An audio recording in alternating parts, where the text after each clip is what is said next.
I'm Gwen Preston of Resource Maven. We're here at the Metals Investor Forum in Vancouver in September, and I'm joined by Vendetta Mining. Mike, thanks for joining me. Thanks for having me. Let's jump straight to the punch here. You guys are about to put out a PEA. So you have the zinc asset in Queensland, Australia, and you're about to put out a PEA. Yep. And this is into a zinc market that has weakened a bit, if you want to sort of care about what happened in the last month or two instead of over the last 2 years.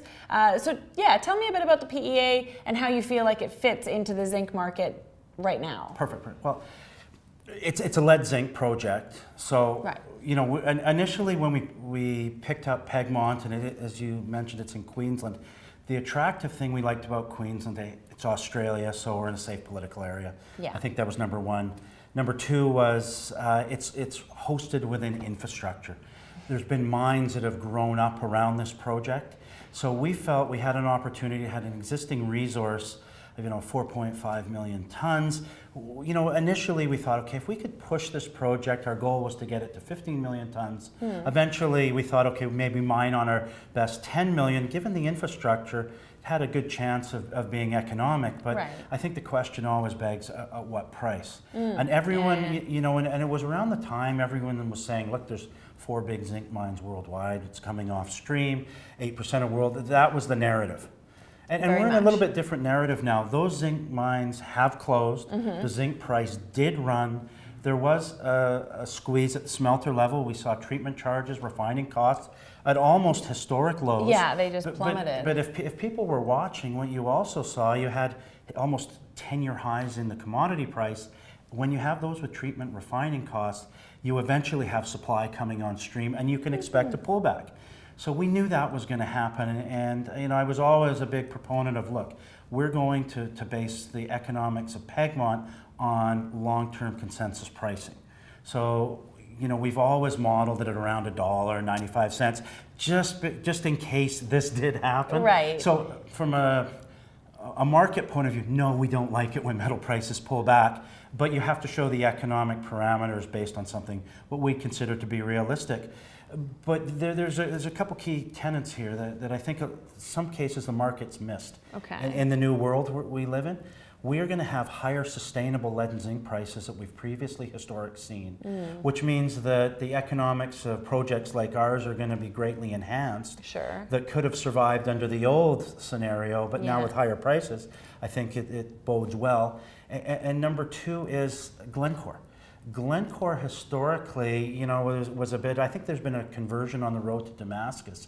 They have now shown that they're willing to shutter their marginal mines in this market to maintain a certain lead zinc price. Right. We have seen it. So I think you're going to see long-term moving forward more stability in the sector and higher lead zinc prices.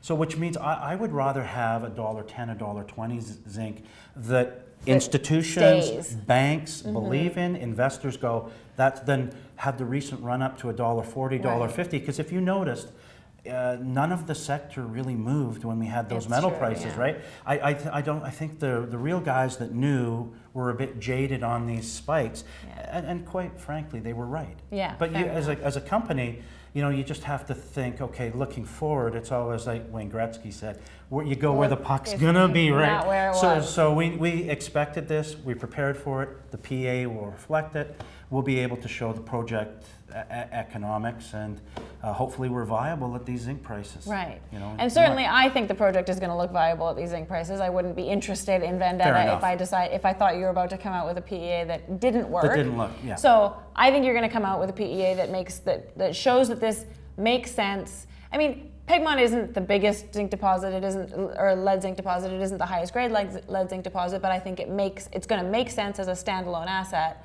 But the investment thesis for me for Vendetta isn't just about this making sense as a standalone asset. You're in an area that's sort of littered with mines and smelters, and some of those mines really need ore, and Pegmont is a very good fit. So South 32's Cannington mine is the obvious one, right? Yeah, we're sort of we're like being in Manhattan. We're populated. Right. But you know, having said that, South 32 is in a situation where that's a historic mine. It was one of the world's richest silver mines, but their silver grade's been dropping. They're on a declining grade. and they've gone from 500 grams down to about 230, 240 now. Right. They lose about 10% every year.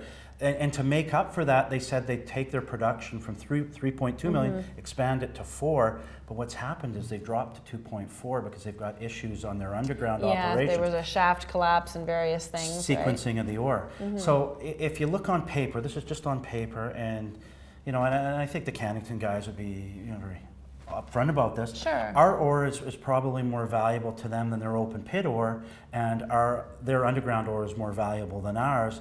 So they need our ore if they want to increase. Make it all make sense. If you just use simple arithmetic. Yeah. But like anything, it's always a dance, and if we don't get the right offer from anybody, there's also a Chinese group 25 kilometers the other way that would have a need for this ore too. Yeah. This PEA will demonstrate if it makes more sense to go standalone than something else, we'll do what's in the best interest of the shareholders. And I always love an investment where there's more than one potential exit, right? And so now you've just mentioned the three. So there's build it as a standalone, there's the Chinese group that's got a mine that's going to shut down unless they can find new ore, and then there's Cannington that really needs your ore to mix with theirs to do what they... So multiple exit opportunities. And I think we produce complementary concentrates for Cannington, and I think it would be, the cost of turning the Chinese mill into a zinc or a circuit there, it certainly makes sense. So we're, that's why we picked Pegmont, because of the infrastructure. Mining's about making money, it's not about making metal. And so we knew that we wouldn't have to get to 20 million tons. Now that doesn't mean Pegmont won't end up there, but we made a conscious decision right from the get-go. Let's demonstrate the economics as quickly as we can. It took us 3.5 years. We were hoping to do it in 2.5, but here we are. So we'll know next month, and then we'll show some scope to it. We'll show some size, because it's still open. Yeah. So that's where we sit. Exciting stuff. Yeah. Well, looking forward to it. Yeah, congrats. Look forward to the news flow, and thanks for joining me. Thank you very much.